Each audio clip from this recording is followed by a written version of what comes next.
Awi heri ne kamadu de lionwenkana sa sonwenkana simba wepunkana nkai soro wepia.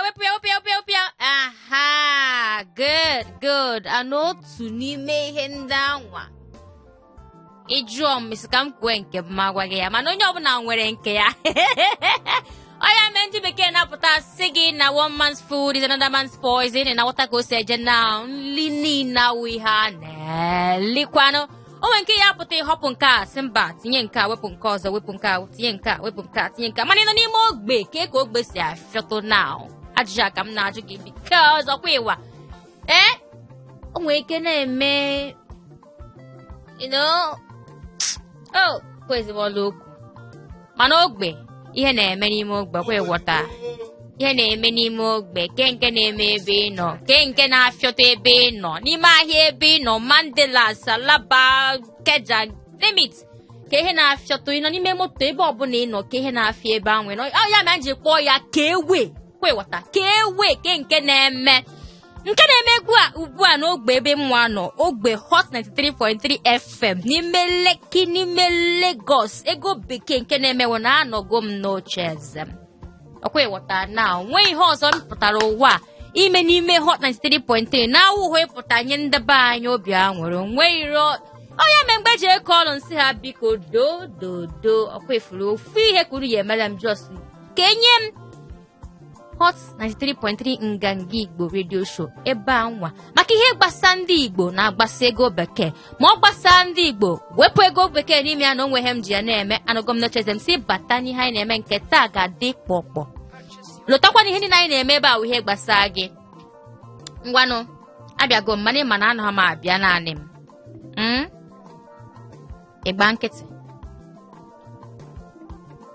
ka anyị na-efe aka like this nwoke woi taa so ịbata n'ime ogbe mana ngị wasị na ogbe ihe na-eme n'ime ogbe ịbata n'ime ogbe dị woski afọ woski onye mụlụ anya ebulu batrị ya na ịpụta efu sọsọ isi batrị obodo si wee dị now very possible nwanne alụmụ na-asọ mkpali onye ọbụla na-ada akọ akụkọ nganga na mụ na gị ga-ebetọli ya ozugbo by kumkum by bobisua by odoyewu ọdọmensai ya na ọdọmmetụ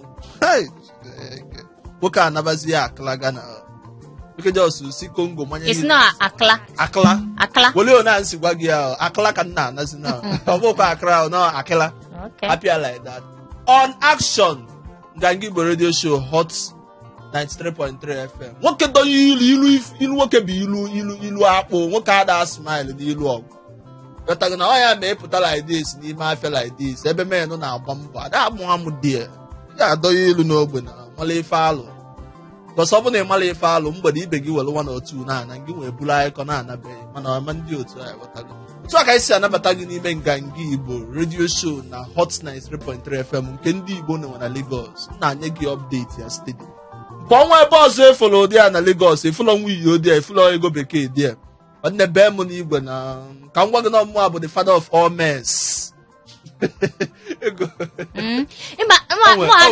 pastor n'Ọnịcha ọ sị na afịa bụ father of all mens I'm still mens father of all mens aka na-asụ otu worldwide okay father of all mens and a clone father of all mens now n'ezie nwiyo ịma na m anaghị akwado ana m akwado dịkwa nwoke sweetheart live television na fọdịkwa ogologo ime ya ama m na gị nwa nọ na studio nkara ịbịa na show mafugoni ịgbarigo m isi na ọ gbarigo m isi amasị m nke m na-akọzi akọ kizito nwoke ọma chai nna anyị ịgwa gị nke wee eziokwu ka ọ ghara ịdị ka m hapụrụ ihe anyị na-ekwuri ekwu ihe ọzọ ifugodu kizito nwoke etolo ogo gba ogerete otebe aka m nọ na-asị na ụmụ ụfọdụ ihe a na-asa asọ naghị elu nwee nke a na-elili mechakwa aka Kizito wilie mecha aka si nwa ka ghara mba bọta ino ife ihe dị mma nna esi na ọ dị mma ọ gịnị nwiyo alright, back to the table. Kaino na koya na kota. Yes. Kizito ba wa engineer ka ikowala. Adi ama biko. Kizito wu onye olu anyị ebe a. Mana nke anwa asị mfe ihe dị mma biko ka m ghara isi na ọ dị mma. Onye ọzọ ịkọwakwa ihe ọzọ gbasazikwa gị o. Maka ndị Fulala kun na abọ yi mgbanye touch. Fulala kun na abọ na abe ndị around this office mgbanye touch. Jealousy is the root of ihe ga-emegi gị obi. Okay, now ka o ihe ikwu na mbụ nsị ka m kwee tupu ya dubi ito. All right, now alụ anyị na-asọ mkpali anụ nganga na-asọ mkpali wụ eziokwu na onwe ebe ọzọ ifulu ebe a na-eme ihe dịka n'ọdịka ọwụkwa na-akpọgo ya nganga si bulu ndị ahụ ebulu first tupu ị na-akpọpụta anyị maka I don't have that certified. Mụ a na-akwadokwe udo mana o nwee ebe ọ yi elu nsi no nke a gafego nwasị ka ịba n'ime ka ewe ọfụma properly and legally and ịmagonu asụsụ bekee ndị a na-eme ndị ọkaiwu a achọ ịgbari mmadụ isi asị gị the constitution and then my fellow learned I put it to you. I put it to you. Objection, my lord. Bekee na libe yenu. Emma mgbe pempa chobu me egboku my lawyer. Mu a se chobu mfa mma nka na ejekwe. Okay, ka ya bulu. Yes. Maka ọ na-adị mma see I put it to you my fellow learned colleague. But mma na ndị law nwe problem but conductor na nwaanyị lawyer na abamba. Doctor say I was saying now when I have motor give you change. The woman I say I put it to you, it is my right that you will find change for me. Anaka my right. I put it to you. I put it to you that it is my right. If I hear conductor was there, the conductor say I put it to you. I actually never change. I never change. When you know how get more food, but you can't Okute lawyer. Okute ka bia put it.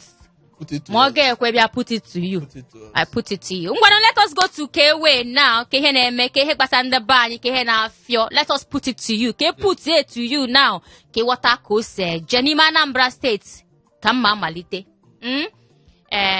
Ihe na-eme n'obodo anyị. Ihe ga-eme n'ebe a taa. Okay, all the got 2 people call 8. Ke o mmadụ na-egbulu. Mmadụ 12. Mmadụ 12. 2 weeks. Last 2 weeks. So, biti ihe ndị ọzọ na-eme. Icheta ọ dịka na Tuesday ka so ka anyị bịa mgbe anyị na-eme ka wee gwa gị na ihe na-eme na ala Igbo ọkachasị na Anambra State. Mana wee gwagwa unu na akpata butego ngwaahịa ammo tank ọkwa ya? Na-aba Anambra and Co. So that ka wee na-afụ n'udo na chi. Mana ka o si dị ugbu a ị na-echeta mana election dị nso a na-ekwu na ọ na-abịa mana federal gọọmenti na-ekwu na-asị na ọ dị ka a ga-declare ihe ndị bekee na-akpọ state of emergency tụgharịa nke ahụ. State of emergency bụ ndị amị ga-anọdụgodo ọchịchị nchere oge ya interim government ndị amị ga na-adị in charge. Okay, so na ndị amị ga na-adị in charge ndị amị awụ si gọvanọ park ya one side dozie brigadier general police wụrụ ndị uwe ojii ndị nke boy scout okay so how is he handicapped? Yes. Oh, interesting. Also okoboko ka ha okay mana ka federal government kwuru ihe a ọtụtụ ndị apụtago na-asị no mba emene ya ụta nwa na ọ gaghị adị mma. Ndị dịka Christian Association of Nigeria pụtago si no emene ya ụta nwa. Ofu onye akpọga Dr. Bitrus Pogo ahụ na mkpọta ya o national president of ndị Middle Belt Forum apụtago si na ọ gaghị aka mma ụta nwa si emene ya ụta nwa si declare na state of emergency. And the lawyers na na-akpọ SAN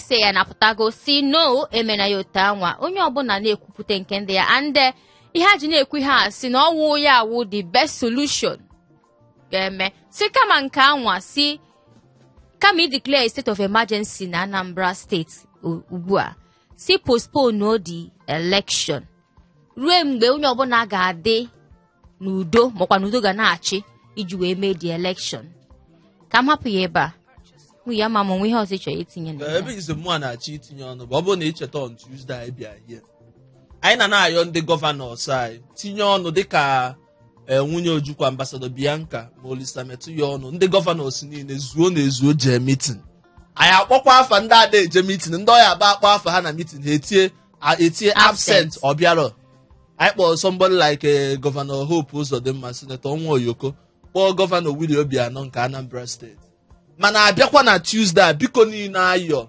na ihe niile na-eme gọvanọ Anambra State abịarọ deputy gọvanọ Anambra State abịarọ mana ọkịta anụ wee kwuzi na federal gọọmenti nwee ike declare state of emergency gọvanọ kwuba okwu ama m na-eweta ebe nsi alịpụta ọ nwee ihe bụ na ihe na-eme na anụnwa you have to show concern onwelo pati nkwụ ya ụfọdụ nwere ike ha ma like ihe a na-ekwu mana as the commander in chief ịbụ na steeti ga akpọ meeting ọdịmma South East ama mfụ gị anya mana steeti gị ka ọkụ na-enwu ọ na Anambra steeti ka a na-ekwu ihe a kịta mmadụ 2 nwe in the last 2 weeks mana Nigeria ekwubezie na ebe ọ bụ na ọ dị ka steeti gọọmenti nọ n'ada emeta ọfụma ka ama na ya ezite ndị amị ọ bụ na tibe mkpu mana gọvanọ ede eje meeting mana nke bụ eziokwu bụ na state of emergency abụlọ the option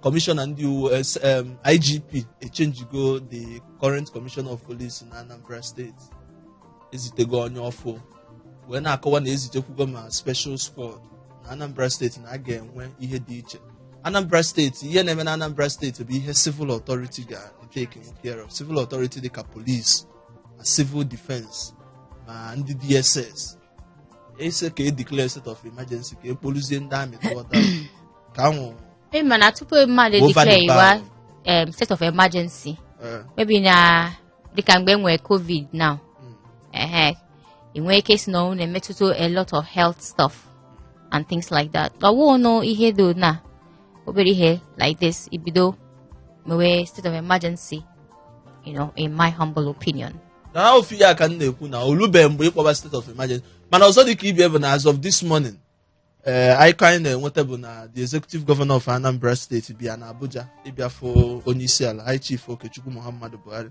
ka ọ kọwara ya ihe na-eme na steeti nyekwuo reason na-eme nji declare state of emergency mana ihe niile a bụ ihe ekwesịrị ịnọ dịka ụmụnne na South East tinye ọnụ na ya mana nke anwa aga ka anyị hapụgodi state of emergency ama m na omenluo na anwụ ihe a bụ just suggestion ka onye attorney general of the federation and minister of justice Abubakar Malami SAN mgbe ndị nta akụkọ na-ajụ ya ajụjụ wee sị ya na ọ bụrụkwanụ na ndị uwe ojii na other security agencies ihe na-eme na Anambra steeti akarịa ha kedu ihe enwere ike ime ọ mgbe ka o jikwu na ọ bụrụ na nke anwụ lụzie oge anwụ ma na enwere ike declare state of emergency mana anyị na-ehope na the situation will be brought under control na eme nwee anything ọbụla or any time anyị asị ka aka ọlụga for state of emergency maka na aka ọlụ ndị amị amakwa onye bụ onye na onye ama na nke a obey the last command agbalụ mmadụ ha atọgbọ eju asị na accidental discharge or suspect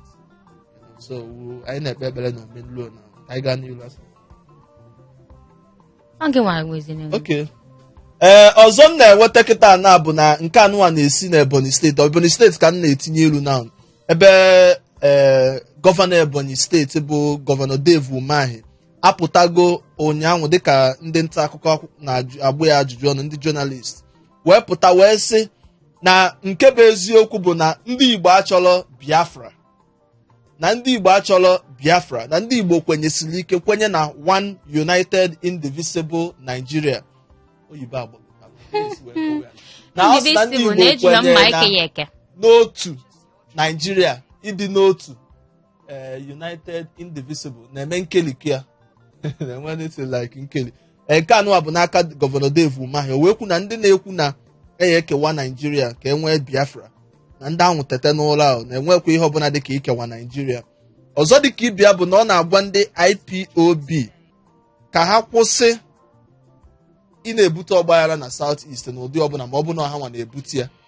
Na ihe o ji ekwuru nke a bụ na ọ bụrụ na otu dịka IPOB akwụsịrọ ị na-ebute ọgbaghara na South East, na enwere ike counter group ebidokwuo nke ha. Counter group ya oppose ideology and strategy. Oyibo nna asụ. Gịnị wụ counter group?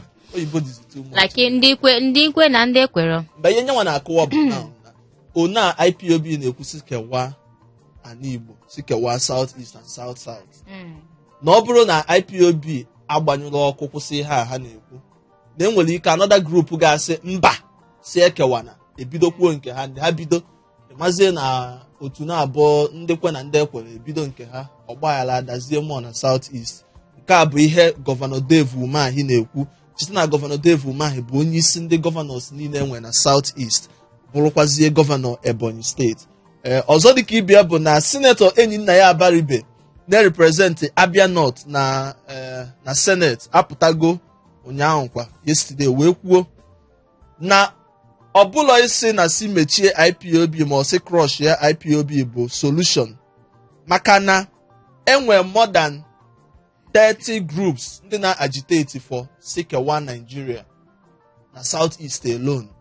O wee gosisiba some of these groups. Ọ sị na enwe IPOB, nwee MASOB, nwee Zonist group, nwee South East Independent Forum, n'ihe niile and other groups n'ime bụ ndị na-ekwu sikewa Nigeria. Na ihe gọọmenti etiti ga-eme bụ ịjụ ndị a kedu ihe bụ nsogbu, enwe ike itinye ọnụ na ọbụla isi ka emechie one group ọ bụ ka a crush ya one group.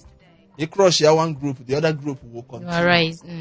Na nke a nke ikpeazụ bụ na onye isi ala High Chief Okechukwu Muhammadu Buhari ụbọchị ya na-eme Teachers Day apụtago wee sị na ụmụ akwụkwọ niile na-agụ education na university and colleges of education na a ga-ebidozi nyebe ha pocket money. Yes, sir. Hey, it's not colleges of education. Colleges of education and universities. Maybe PhD. So, undergraduate, ndị postgraduate. It doesn't matter. Na-akọwalụ gị ihe okwu. I'm chọrọ iji akwụkwọ ọzọ.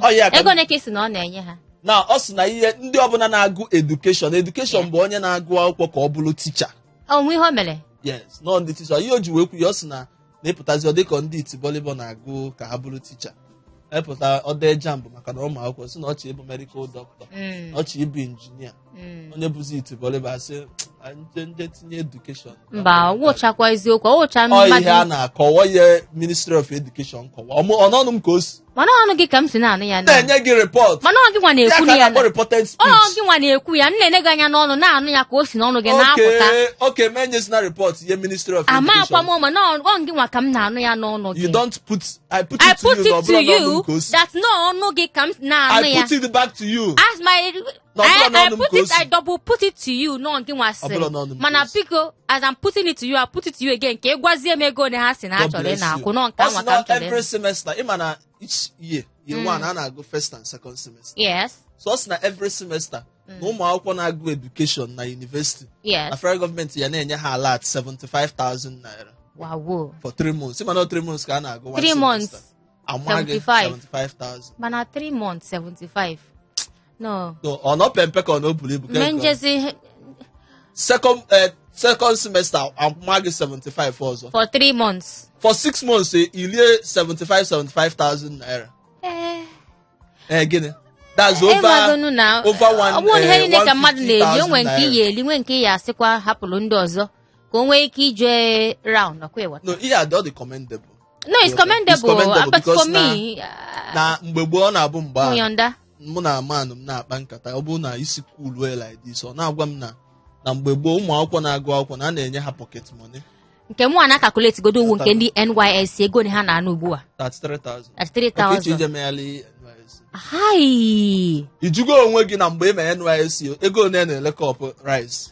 No, that's the thing now. Maka eziokwu na a na-akwụ ha 33 something. Yes. 33,000 yes inekwa ya anyị fụkwa na ọ dịkwa ya bụ ide play the show wait and take mgbe foto pụta ọsịgọ ya smile ọwụọ gị flash papa ị gabakwa wait and take ka ọ sị so ihe a na-eme anyị bụ wait and take alụm ma akpa okwu afa na alụm na asọ mkpali ha weli ozu amalụ na obi adịrọ m mma the final one bụ na ndị IPOB si na federal gọọmenti na-eji ana Igbo eme ịlọnchi na ya emelala military operation na Nigeria ewela ana Igbo mee lọnchi biko nekwa oge maka ndị be anyị bata tinye ọnụ si ka anyị nwụrụ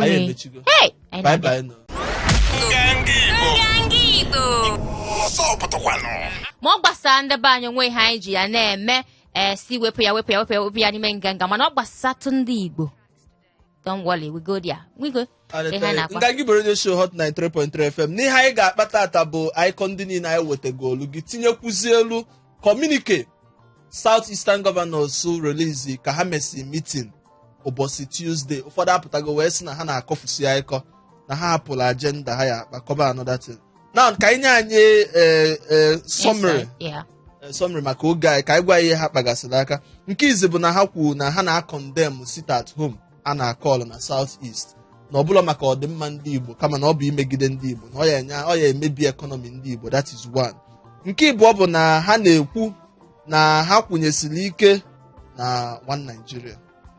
Nke ịtọ bụ na ha na-ekwu na ha ga-aga n'iru ineba anya na report ọhaneze ndị Igbo weta na ọ nwere research ọhaneze ndị Igbo weta gbasara ọgbaghara dị na South East na ha ga-enebi anya wee mara one ga-esi wee wejele ya federal gọọmenti ka etinye ya n'ọrụ about marginalization a na-enye ndị Igbo.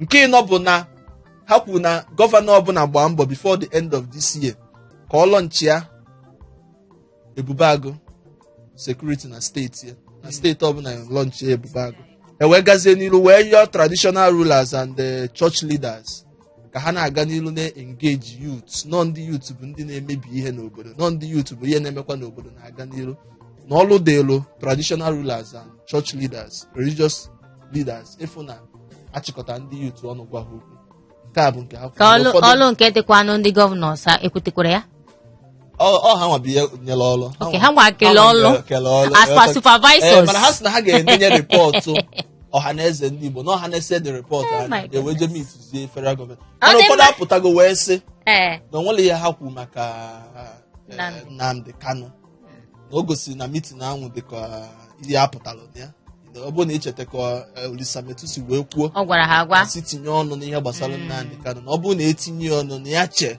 ọ ga-enyetụ aka na South East mana ndị gọvanọs dịka ya sị na nke ahụ agbasara mana ha ekegonu ya sị na ọ fọzi n'aka ndị religious leaders na ọ dị na tebụl ha na ọ dị n'aka ndị religious leaders ọkwa ịghọta amakwa m na iso ha mee meeting ebe blame game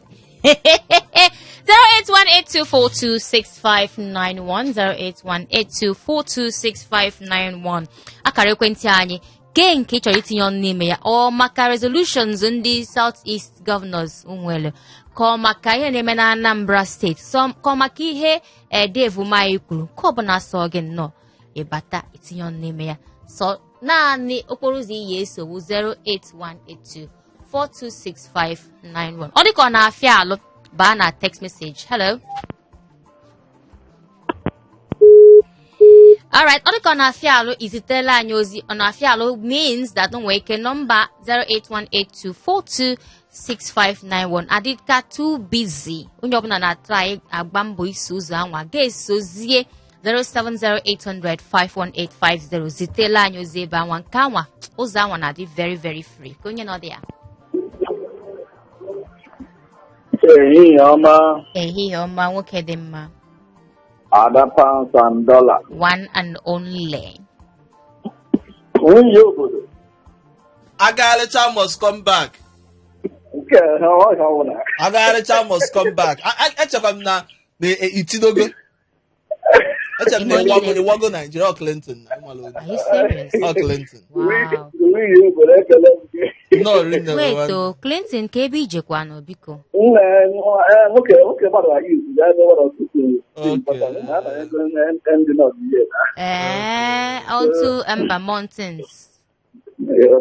Mana itekwa aka ọ gịnịzi ọ dịzie ka ijezi live. Ka ịchọ ọzọ ịlọtazi. nwoke abatago No. No, nwanne. Anọ m ifuru ụlọ akpa n'ọsụ n'ihi ya ka m kelee ndị ndanda niile Biko kene ha na ọ dị mkpa.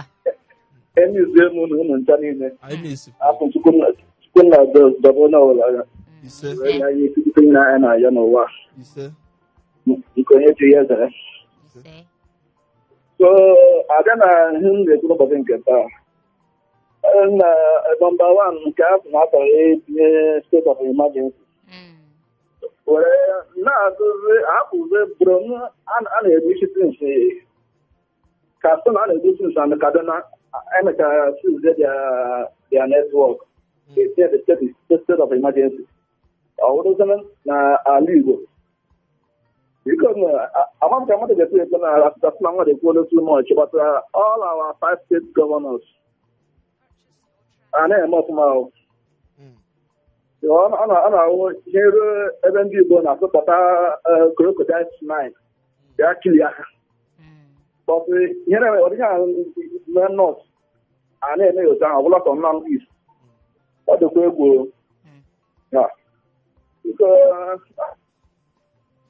What of the resolutions are? ka nne na-ekwujara mkpokochi dị n'oge ladis o nwere ike Nke ka lọtara ị ga-were eji ya nwayọ. Ha chọrọ anyị bịa ebe a anyị achọrọ ndị nwa bịa. Okay. Dịka Baribe si kwuo maka onye a gọvanọ si wee kezie ọlụ. Onye ọbụla na-azọ isi onwe ya na onye ọbụla na-azọkwa isi onwe ya ọmansị m n'ọnụ pụta ka ihe onye ọbụla na-emezi ọmansị m n'ọnụ pụta mana nke m na-ajụzi iwu onye ọbụla na-asị na ọmansị ya n'ọnụ pụta ka ezi ebe ọ ya esi pụta maka o kwesịrị ka enwe onye ga-apụta kwụrụ si ihe ọbụla ga-eme ya mee. Hello. Hello. Hi. Eyi amalo. Eyi ọmasa. Nwunye. Onye isi. Nwunye. Na-ekwughele papa. Daalụnụ. Ego bekee ka eke imere. Mma nọ mma o. O Clinton ana m ekele gị welcome. Yes o Clinton nọ. Asị m ka nkele ụmụnne m kelekwana ndị nganga Igbo na ndị Hot FM. Enweghị m okwu bikọs ọ bụ ọta ka anyị bidoro kwube ndị be anyị si n'okwu ekwutakwu etinye na-ewe mgbe na ntị. Ajọ sị nsị ka nkele unu. Daalụnụ. Na-enwe ebe m mma. Ọ na-enye m obi aṅụrị. At least nnọgidekwana mmadụ nọgide ọma mụ. Daalụ unu. Daalụ maazị. Unu dị ike gaa n'ihu. Nke anyị gwere reshọn na Hot 93.3 FM ihe anyị na-eme ebe a ihe gbasara ndị be anyị na mpaghara Lagos si gị ma ọ gbasara ndị Igbo si wepụ nganga n'ime ya na onwe ha ji eme nke taa na anyị na-akpa maka resolutions emego nzukọ mechie nzukọ wee kpaa ihe gbasatụ ndị Igbo n'ime nzukọ mana ka gị nwa si na-afụta ihe akpa n'ime ebe ahụ. Hello. Ego bekee. Pounds and dollars, baby. Ubia baby, where am I? The one. Pounds and dollars, baby. You my baby boo. Nwoke adọ gị ilu, nwoke akọtọ gị ilu ọsọ. Wiyo obodo maazị ndị obosi. Kpoto mkpo ọnwa ya ga-eke ya ọsọ n'obodo. Mba na, ka ewe na. Ọkwa anyị nọ n'elu ụwa na-ene ha. Ehihie ọma. Ehihie ọma. Ego bekee. Yes, darling. Yes, sugar pie. Yes, love. Mwah. Ko Jesu gị na-alọ. Nwaba, the only nwaba nwere n'ime nganga Igbo esi gị nweta ọzọ. Abụọ another one counterfeit. Counterfeit ozugbo nụ na. Enwe another one ọ collect ya. Nwaba o. Na-akpara ya onye ọchọ Nwaba. Enekwara m anya gị afụkwa m dịse ka ihe akpọga ya Independence Rice o. Ka ihe kpatara m independence. Anya na-eme ife independence o. Ka ihu na-emezi ife gịnị? Independent ka a na-eme. Ngwa chee ka njụlụ gị na corporate bis ego ole na ị na-eme independent. Maka ka m si na-eche na ọgị nwa ga-ebute m ya ajụkwa m ese ego na na-ele kọp beans o. ụmụaba na-eme ihe independent. Ọ dị mma ndị ụmụaba na-eme ihe independence mana mba anyị hapụzie independence ka anyị batazie n'ihe gbasara anyị. ka anyị si n'ọkwa ndị obodo nọ nso atinye anyị emergency. Ndị obodo ihe ndị obodo nọ na gwaje Chalụma kọrọ gị akwa bandits na-egbuchisi ndị mmadụ na Zamfara, Kaduna, other places. Eme ya emergency ọzọ ala Igbo anything awụbata ndị amị bịa gbuchisia mgbe a ga-ejidewa ha gọrọ wasa ọwụ ndị ha gbuchiri. Ọkwa ịhụ ndị South East gọvanọs anyị niile ha ekwesị achịrị ha gaa chọọ ebe eroshon dị fees ha dị. Ya m na-agwa gị pịọ wekwe ha nwayọọ ihe akwa national wee ya nwayọọ na calculate ya gaa ahụ balance gị na calm down. Ihe m na-agwa gị pịọ onye na-ekwute okwu n'ala Igbo eziokwu Maazị Enyi Abaribe aha nwunye Abaribe ahụghị ọ represent Abia North, Abia South. Okay, Abia South, okay. Ọ jụzọ ọwa Abia North. Okay, Abia South. Daalụ rinne. Ego bekee. Yes. Gwa nwanne gị nwoke Umahi ọ na-akọ tu ka ọ tago. Ọkwa n'ọnụ m ka ihe esi anụ ya o. Ihe egwu a na-akọ na-abụ na ọ na-akọfusi anyị ka nghọta ihe na-akọwa. Ọ na-akọ akụkọ ifo, akụkọ BCA. Daalụ rinne nwa bịa mana ọchịchị onye kwuo uche ka anyị na-akọ. Daalụ rinne. Nganga Igbo Radio Show Hot 93.3 FM 08182426591. Cheta na ihe anyị na-ebe a nụnwa bụ ịkwalite ọdịmma ụmụ Igbo ya na inyekwa ụmụ Igbo onu na Lagos. Sọsọ n'ebe a ka ị ga-enweta ya onwere ndị ọzọ ga-enye gị ya. Kịta anụnwa ka anyị bụrụ okwu. Hello. Onye na-abịa. Onye isi. Yo. Afọ a ga-ekere mmadụ. Ife dị mma. Mpọgbọtugodi redio gị ma ọ bụ epụta n'ebe ọ dị. Etigo n'ebe ọ nọkwa. Ngwa gaa n'ilu maka oge o. Ọ Moscow ekwu. Onye ma Moscow ka ebe isi abata. Moscow anyị ka na-anụ redio go. Biko gbanyụọ redio gị onwe ka ọma. Gazie n'ilu. Ngwa jezie n'elu. Anụ m ikwu na-ekwa bi. Ka m gwara gị steeti gọvanọ ahụ nọ n'Igbo mmiri riri ha niile. Mmiri riri ha bụrụ ogbu ha gawara. Ya flood mme ha. Ya ọgwụkwa small flood do. Tornado. Abịala gọvanọ Abia steeti, Ebonyi steeti. Onye nke ha kwụpụ waya ala ọkụ so ihe na-eme.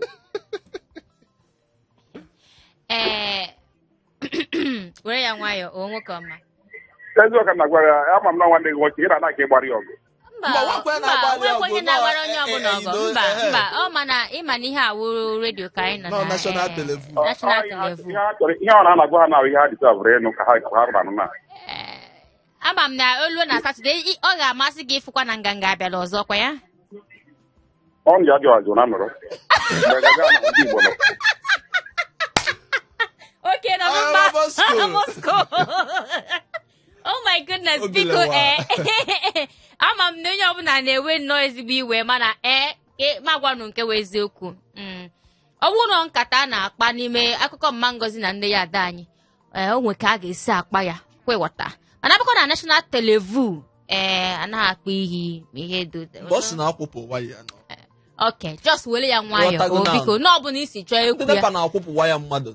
Nwiyo ịma nkwụkwa ka m kwuo ihe a m chọrọ ikwu na olukwu echi niile ịtụwa m aka mmalụ ihe m mere gị biko o nwere onye ọbịa anyị nwere n'ime studio ka anyị nabata onye a biko. Nganga Igbo Radio Show Hot 93.3 FM dịka anyị na-aga n'ilu ka ofu nwa amadi bata public affairs analyst onye si South East wee wuchie Lagos mana anyị dọrọ ya si ya na ị ga-abịa ka ị gwa anyị ka o si gbatakwuru na South East maka all this while bụ news ka anyị na-eweta na South East mana anyị enwetego a media practitioner oyibo ka agụ kpụpụgodi face mask na m adịgo vaccinated so nnọọ rinne onye anyị na ya nọ bụ Dimson Emmanuel Radio God nọ na Hot 93.3 FM Lagos kenegodi Igbo na-ege Igbo niile na-ege ntị ekene m ọnụ maka oge anyị ịbịa okpotokpo late ka anyị gbapụ ọsọ ka ị nwee ike itinye ọnụ ka anyị bugekwa oku ndị mmadụ anyị na anyị nọ n'ihe na-eme na Anambra steeti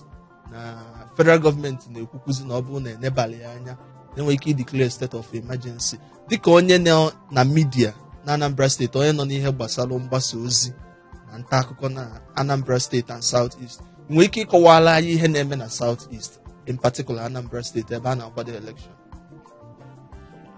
Nke bụ eziokwu bụ na ihe na-eme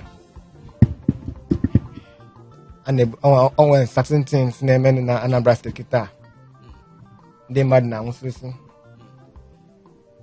odo onwebe grup ejide aka asị na ha na-ekwu nke a na-eme nke onwe ndị gasị gị na akpọ ya unknown gọọmenti, sọmasị gị nọ IPOB, sọmasị gị nọ politicians, so ihe niile na-eme. Mana nke bụ eziokwu bụ na na Anambra steeti ka otu ahụ ya si na-eme, the governor himself na try ka ọ kwụsị ihe all this killing iji make sure na come November 6th na Anambra steeti na a ga-eme election na. Mana tupu ị gaa n'ilu, ọ nwere ihe ikwunite kịta ihe dịka na gọvanọ na-agba mbọ maka na ụbọchị Tuesday eme South Eastern Governors Meeting ebe e kwuru ka eje kpaa maka ọnọdụ security na South East. Gọvanọ Obianọ abịalịa, deputy abịalịa, anyị eche na enwere ike ọ bụrụ na maybe na gọvanọ dị so busy, mana ifo gọvanọ on Tuesday ebe o jebe campaign odu apụga candidate Prọfesọ Chukwuma Soludo odu ejebe campaign na ya Melumanda Anambra East. Ọ dịzie ka a ga-asị na election apụga ka mma, election Anambra steeti ka mma karịa ebe ya discuss gbasara security na Anambra steeti. Ine ya anya otu a the governor na try to make sure that election get hold, because a lot of threat na-abịa na election na hold, and onye ọkpọ wee jee that campaign bụ onye ọchọ konochi anya n'oche. So ine ya the other way around, ọ na-try ka o protect good interest ya ka o make sure na ọ nwee replace ya na election na party nyanwa na party nọ nọ ya na ọ nwee onye ọzọ ga-replace ya ma ọ pụọ. Si ka njiri ohere a wee bata, gọvanọ ọ na-agba mbọ ịfụ na o nweta onye na-replace ya ma onye ga-anọchi anya ya ma ọ si n'ọkwa wee rituo ọkwa obodo nọ n'udo ka a ga-enwe gọvanọ na-achị ya. Eziokwu na obodo nọ n'udo a ga-enwe gọvanọ na-achị ya, mana ịpụta na Anambra steeti kịta na at every checkpoint ị ga-afụ at least ọ try wetegodu ihe dịka ndị army na ndị police na ndị ọzọ, even though na ọ dịrọ enough at that. All the at fault na ọgara the South Eastern meeting. All the at fault in that. All the at fault in that. Na ị na-amụ ya ikpe maka ị Because na-asụ first things oyibo. first. Ị na-asụ oyibo ndị mmadụ ama nghọta. Ọ hapụgodu nke dị important, which is nke the security of life and property of ndị Anambra. Gawa campaign, all the at fault nke a, but ịnekwa ya side nke ọ na-achọ Ofu ahụ replace. ka mma ajụ gị ka anyị na-achị ya na full line. Ofu ahụ ka mma ajụ gị ka anyị na-achị ya na full line. Ahụjụ nchọ ịjụ gị. Biko tupu anyị ka anyị na-agodo okwu. Hello. Hello. Na ka ị na-emezi Ewe n'iwe o. Zodalụ Iyoma. Iyoma. Ego bekee. Nwoke ọma. Oyokwan. Ọ nọ ya. Ọ nọ ya. Daalụ akwa mgbe Ekene si n'Ogun steeti akpọ. Ekene Ogun steeti. No, ke ka ndị Ogun steeti. Na onye ọbụla na ya. Biko azụ m ka njọ state of emergency ọkwa nke a na-adị ahụ aja chịkọ onye na-achịtụ ihe ndị anyị ọkwa ya. Ya ga chọrọ ime na ihe da. Ọ na nwoke ebe a nọ ụlọ oge anọ. Ọ nọ ya. Ọ nọ ya nọ. Ọ dị anyị ihe anyị na-eme. Ọ na-anị ya ndị ekwukwa na nyanwa na-agba mbọ. Ọ na-anị ya na-agba mbọ nke ya. Oge m ngwa mbọ na-agba ahụ. Ngwa mbọ na-agba. Ịkọ n'obodo aka ọ nọ. Ịkwa kọrọ asa atụ onye okwu anya. Were wazi onye anya na-abụ. A na-ekwu na ebe nwanne nwoke na-achụ anyị. A na-apụli anya abụzi ebe ndị ikwu bataziri ka ego ga-esi adị. Because I don't know, my one watching me, class can just come up with it. Darling, Kenneth from nwanne maka oge anyị ahụjụ ikpeazụ m ga-ajụ ka anyị nachi ya na phone line ahụjụ a ka nche eju gị ụfọdụ na-ekwu na state of emergency dị mma ka e wee nwee ike imenwu election na November 6th ụfọdụ na-ekwu mba na kama ya enwe state of emergency si bugharịa election anụ na ihe na-ajụ gị ya bụ asa onye na-practice journalism na Anambra State media kedu nke ka mma ka ebe ịkwụnye hello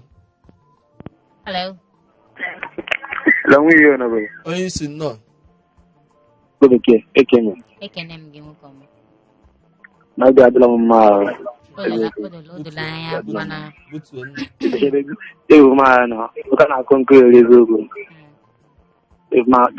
sometimes ọ na-ekwu isi adịrọ ma sometimes ike na ya chọrọ Biafra ọ bụrụ ya nwachọ Biafra na mana ịma na ọchịchị onye kwuo uche nyanwa sị na ya chọrọ inwe ike ịchọ mana ọchịchị anyị ka nọ demokrasi ọchịchị onye kwuo uche ka ọ ka bụ ọ nọ skin na-ekwu ngwa nna m zazie na ya jụrụ gị ọ ibugharị elekshọn postpone nuo ya ka ọ declare state of emergency ka elekshọn a nwee ike hold na November 6 ke nke ka mma n'uche nke m ọ ga-adị mma ka ebugharịa elekshọn ka ebugharịa to another date ga-adị mma because onye dị ndụ ga-apụta ga-to vote declare state of emergency abụrụ the right approach ka ọ bụrụ ọsọsọ na Anambra State ka enwego problems like this so the best approach bụ no ibugharịa election make sure na security dey tight make sure na every polling unit every sector dey intact tinye na ọbụgo na ga-emego na November ma December tinye na another date mgbe ọbụla a ga-eji etinye ka ọ wee hello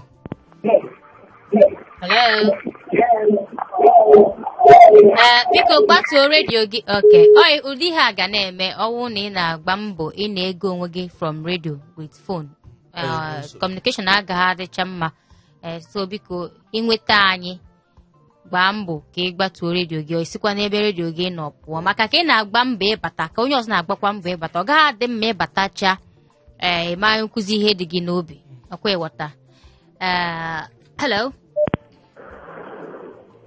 hello hi hello wiyo onye isi monsa ebe bekee ihe ọma nụ ihe ọma nwoke nnọọ wiyo ebe m aka gwa ụlọ obi ọ ya nọkwa n'ime mgbe nche aba anya nwoke ọma gwa anyị aha gị o na ebe isi akpọ afọ m bụ Chukwu egwu Detinyedo Ndụ akpọ wiyo onye ya na studio snap ya bụ ngịrị afia bụ Dimson Emmanuel media practitioner Radio God ọ dị ka ma m nọrọ arụla Omega na Anambra State Omega Radio nyanwa ya asazi ọnụ ọ batazie mana ọ na-alụ na redio dị iche iche na Anambra State redio dị iche maka ụmụ ya mma na Omega Radio n'ime uchu na Anambra State ọ na-arụ na afia Radio God ọ ya bụ onweghị ọzọ m na-ekwu ihe m na-ekwu bụ Chineke na-enyere anyị aka na Naịjirịa na anyị enyere anyị aka o jizie na iko na ụna trak alright ị na-agba mbọ iso 08182426591 wee bata ọ dị ka ụzọ kpọchi akpọchi na asị gị na anyị nwere alternative route makwa n'ụzọ ọzọ ka nke ozi naanị ozi ka ị ga-esite na nke anwa 07080851850 Radio God ọ gị nwa ka a na-ekwu maka na Anambra well o nwere ihe bụ the second person na-ajụ ajụjụ a na-alụ na different stations ihe menu bụ na ID ịtọ Naza Radio God na ofu Anambra unu aka emezie round number ọ bụrụ 5 ọkwa no round 5 bụ 10 go round 10 ịtọ 10 hello hi Oluchukwu na-ekwu Oluchukwu I'm all the way from Lekki County na-akpọ No. Gwagwa pịa ọsọ nwoke ọma. Mere na ndị Igbo anyị ọ dị sawa gọvanọ ha gaa mitin ha bịa n'ọdụ kpaa ihe dị mkpa ọ na-emesie ihe gazie fa bifo ha dịwazie na-akọ ezi aka ka aka ike na o nwere ezi o nwere ka ihe ndị Igbo ji ihe na-ezute ma ọ nyesiri ihe na-ewe n'ebe ọ dị gọvanọ tụrụ a sị ya biko ihe ha anya biko nwe ha na anya ọfụma mara ihe na-eme n'ala Igbo hapụ ụmụ nka nke ya na-akọ akọ nka ọ bụ ihe gara akwa ka a ga-abịa na-agagharị ọ dịrọ mma biko na ọ bụrụ na onye okunu ga-esi wee gwa ha aga meeting next time then let them sit down look well mara ihe a ga-eme n'ala Igbo ka ala Igbo dịkwanụ mma ọfụma na ala Igbo awụọzi ebe a ga na-eme ụmụ nka nke a na-eme ka ike ma ụsọ ụwa ọzọ ngọnọ nwunye osi ka anyị na-anya ọzọ n'ịmụ ihe ndị a resolutions makwa na ihe ha kwuru mgbe ha mechere ọnọdụ a ofu n'ime ha esi na ha sị ka ndị religious leaders na ndị traditional rulers gbaba with youth ọzọ bụ na ọha na eze ndị Igbo nye ha rịpọtụ onye ya esi wee mee ka udo dị na South East na ha ga-astọdị rịpọtụ ahụ wee wejeziele ya federal gọọmenti ọ dị ka ọ dị ise ọzọ bụ na gọvanọ ọbụla jee establish ye operation Ebube Agụ na steeti before December 2021 ahụ ultimatum ka ha nyere ha na gọvanọ ọbụla jee establish ye onye isi ọ bụ uche na-ekwu esi meke akpọ uche ego oyibo ka enwe nọ gaa n'ilu maka oge a taịm agbagotego abeg ihe titiri okwu ihe awoo ihe ndị gọvanọ anyị sitere ka amahụ ya nwaanyị oyibo ha na nke anyị na-asọ federal ka federal bịa sọ steeti ọ dị ihe na-eme na nọt lọta gọvanọ ga mee plan ka apụta ị ga-anụ na esendịrị soja ọ na-efebiri pati ọ na-efebiri stil ga-abịa ga-asịsi ha si ihe nwa ga-esi down plan n'onwe anyị amata na a ga-ese thank God before ha gaa dis stil odutamete obodo ụzọ nye ha estu ka lekwa na ihe na-akọsi ihe ụlọ ọga ha na fọm kọmitii ga-aga oke n'itie federal oke lụka ihe atụjet na-eme ihe ele ka a ga-esi eme na hapụzie isi gọọmenti ihe ekwugheri that place wee chaa ihe gọọmenti ihe federal ga-eme ihe ha dị federal chọrọ isi gị state of emergency I pray ka ọ ga-ata ịwọ because isi ga dị state of emergency ọkwara dị state na ọwụkwa hapụzi ya wụzi anyị n'otuzi ala kejizi aka anyị kụziere anyị kejizi aka ha kụziere anyị kwupụtaziri anyị onye ụzọta ọbụla anyị na-eme onye werezie ma ihe mma na ọ ga-adịcha mma ihe a chịrị ma ọdụtawa Eastern Governors abeg please ha nụ ndị ha na-achị n'uche mata ihe dị ihe oke ụzọ naanị alright gbakpa mbọ ka ị na-ezitela anyị ozi onwe ihe ị chọrọ ikwu ọwụ na ị na-agba mbọ iso 08182 wee kpọọ anyị ma okwe gị biko zitela anyị ozi chetakwa n'inwe ike na-afụ ihe niile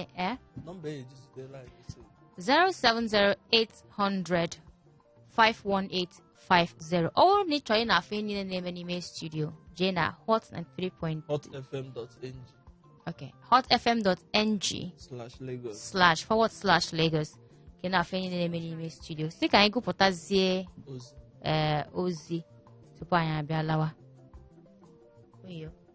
onye izi zitela anyị ozi na-efe anụnwa bụ Ikechukwu Fidelis zitere ozi o wee sị good afternoon brand ambassador Nwiyo na ego bekee daalụ nụrụ nne o wee sị na ndị South East governors bụ onwe ihe ọkpọ ha mana mkpọ ya na redio na ma na aka na-abụ ya wụ m ofu aka nwanne biko ezite akpọzina ha ụdị iyi a obika ayọ ka nna ayọ o wee sị na ọ bụgodị na-edeclare state of emergency n'akụkụ ọbụla n'ala Igbo na ọma nkwụsị nsogbu enwere n'ala Igbo maka na iwe dị onye ọbụla n'obi o wee sịkwa na ndị niile bụ ndị isi Igbo na ha malụkwa na ihe a na-emenụ ya elutecha ha niile ofu na ofu onye ha si wee gbachi nkịtị maka na obodo na-ekpo ọkụ o wee sị na ọ bụrụ na uche nke na sọsọ ihe ga-eweta udo n'ala Igbo ka ọ dị ugbu a bụ ma ọ bụrụ na arapụ Nnamdi Kanu ka ọ dị ugbu a n'ọsọsọ ya ga-eweta udo mana ọ bụrụ na arapụrụ Nnamdi Kanu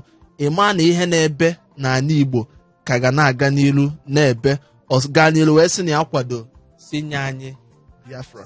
Arata onye nke ezite ozi si Nwiyo na ego bekee ihe ọma na gbasa ihe na-eme n'ala Igbo ugbu a ọ dịghịkwa ụmụ Igbo mma gbasa state of emergency na Anambra steeti adị njọ maka na ndị amị ga-enwe ndị mmadụ chịpụ. Ọsị Maazị Willie Obianọ mere ihe Maazị Willie Obianọ mere adịghị mma otu o si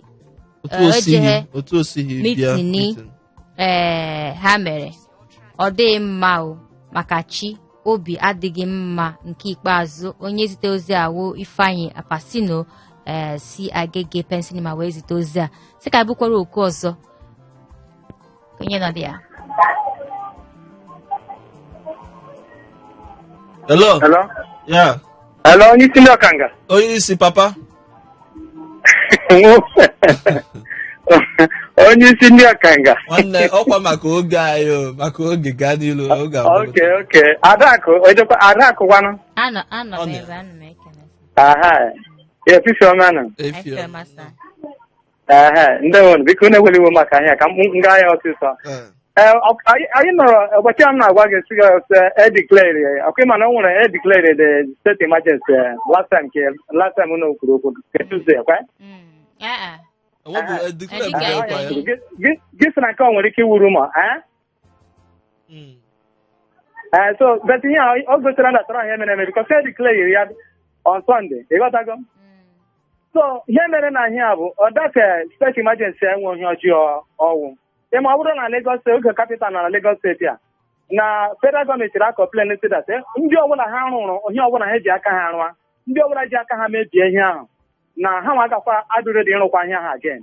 Then that state emergency ahụ declared from Anambra State then ha dị right n'ime nwanne declare bele a na-ekwu na ọ bụrụ na ihe na-eme gaa n'ilu na a ga-edeclare ọhịa a na-ekwu bete onye isi ndị pati si na ha ga-ekwu bikos ọ ga-emebiri ha elekshọn ọhịa ha ekwuru ha asem ekwuru gị na ọ ga-emebi elekshọn so ndị federal gọọmenti na-ekwu na ọka mma na emere state emergency so ya bụrụ otu o si dị so ọ ga-eyi ya ka e nwere ike save certain things. So na ihe ngwa na-ekwu bụ na ị na-akwado na si declare state of emergency na Anambra State ka udo nwere ike dị ka ndị mmadụ dị save maka ndị nne na ndị nna nọ n'ime obodo ha nwere rest of mind. O nwere ndị nọkọwa n'ime steeti ebe a na-achọ ka ha gbalata Lagos steeti ha asa m na-ekwuru gị maka oge anyị o wute m na ịbata this election ọ ga-adị beta because ka nwere ike ka udo nwere ike chi ala Igbo ka nwere ike mazọ because obi mgbu na mitin ndị a gara na ha nwere ike ịkpọ ndị akwa na-adọ ihe a si na ha chọrọ ndị